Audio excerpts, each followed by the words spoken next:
Hey guys, welcome back to my channel, Conversations America. My name is Keelan, and today I want to talk about another Henry Clark quote. If you don't know him, he's a black historian. Google him. He's one of my favorite historians. Another one of his quotes that I want to touch on, and I think this quote is really powerful, specifically for black people, and especially in terms of education. I think the quote is, "People don't beg other people to restore their history; they do it themselves." And I think that's a perfect segue into what I really want to talk about, which is essentially we need to stop fighting these stools or whatever and stuff when they're doing what they're told. They're doing essentially what they're designed to do, which is to downplay black folks' history in this country and what we contribute to this country. And you shouldn't be surprised that all your kids know about Black history is MLK, and don't even teach about MLK um uh well, particularly well, and some of them don't know even who Malcolm X or Frederick Douglass is and what they contributed to Black history, not only to Black history, but to this country as a whole. We need to stop. I think we need to stop. We need to stop begging them to, or we need to stop begging them to do that. Stop being surprised that you'll see in a history book people that was taken from slave ancestors that was taken from Africa that was kidnapped to basically be used as slaves in America. They were immigrants or whatever, some foolishness. It's just and I think that instead of worrying about that, we need to do a better job as parents or as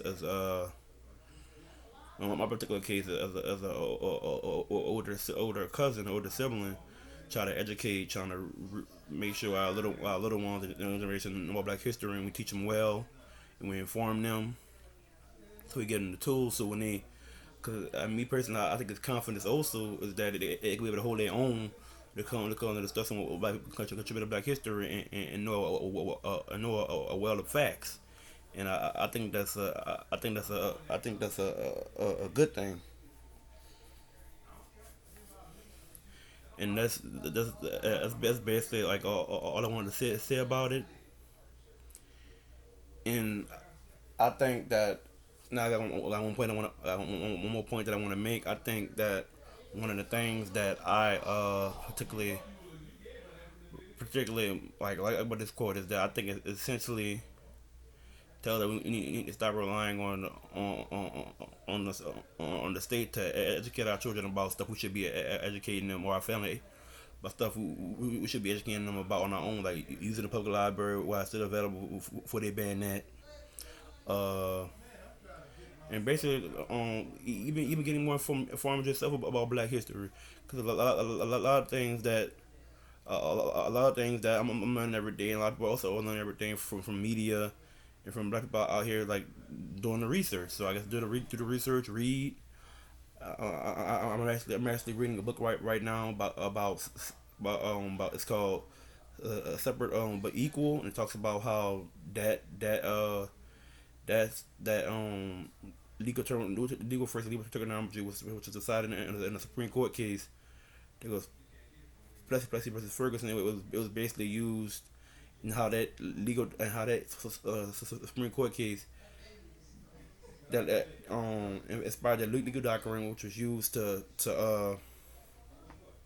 basically d- deny political and economic opportunities and education opportunities to Black folks for like hundreds of years, and as even today being used in certain states, if you really want to look at it in the north and the south. So if you guys like videos like these, leave a comment, leave a like, subscribe, share with your friends. Y'all guys be safe out there. With this coronavirus or COVID-19, as the CDC going like to say. Peace out.